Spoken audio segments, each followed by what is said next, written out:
Bonjour à tous, une petite présentation de Wirecast. Donc là je suis chez moi, je suis devant un fond vert, je vous montre tout de suite. Voilà, donc il y a un simple panneau vert, un éclairage pas forcément bien réglé, je vois là. J'ai des ombres à droite à gauche, ça faut éviter parce qu'en général le fond vert marche pas très bien.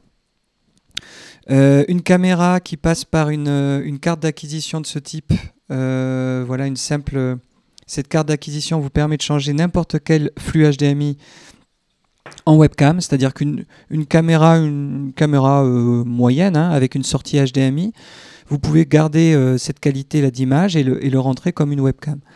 Donc ça coûte pas une fortune, surtout si on utilise OBS et pas Wirecast, puisque Wirecast est payant, celui que je suis en train d'utiliser, mais on va déjà très très très loin avec OBS.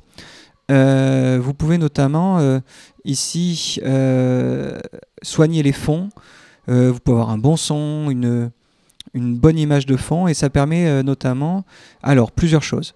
Pour nous, de démultiplier en tant que formateur, vous pouvez présenter les documents, donner envie d'aller voir des choses plus fouillées dans le drive, les choses qu'on fait d'habitude.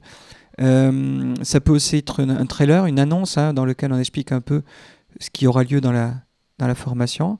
Ça peut, pourquoi pas, puisque ça fait du streaming, permettre aux stagiaires de faire un moment réservé avec leurs collègues dans leurs établissements de partage pendant 20 minutes, par exemple, du premier bilan de stage.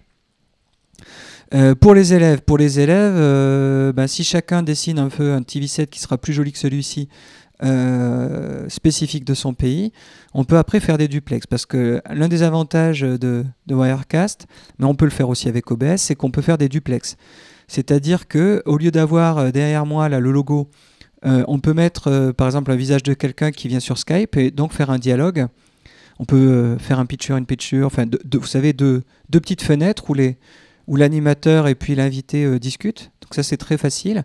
Ça permettrait de faire des liens avec la France, des liens avec tout le monde francophone, avec des outils comme ceci. Donc ça c'est plutôt orienté pour les élèves. Encore que lors d'une formation, si on a un spécialiste qui n'est pas sur place, eh bien, on peut le faire intervenir 1 heure, par exemple, et garder la trace, une bonne trace de cette intervention. Voilà, donc j'ai donc donné deux usages.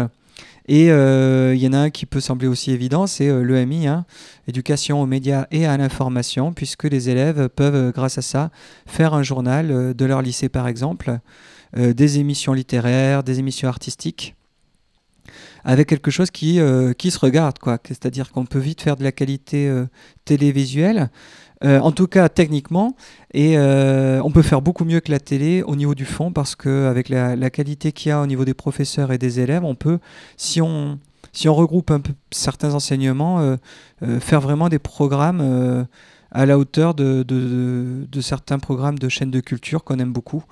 Voilà. Donc, je suis preneur de vos idées. Et puis inversement, pour le conseil de matériel, par exemple, ces petites choses-là, qui coûtent à peu près 100 d'euros ici et qui permet de faire des merveilles, je vous ferai une liste de matériel pour que vous puissiez les commander pour vos lycées. À bientôt!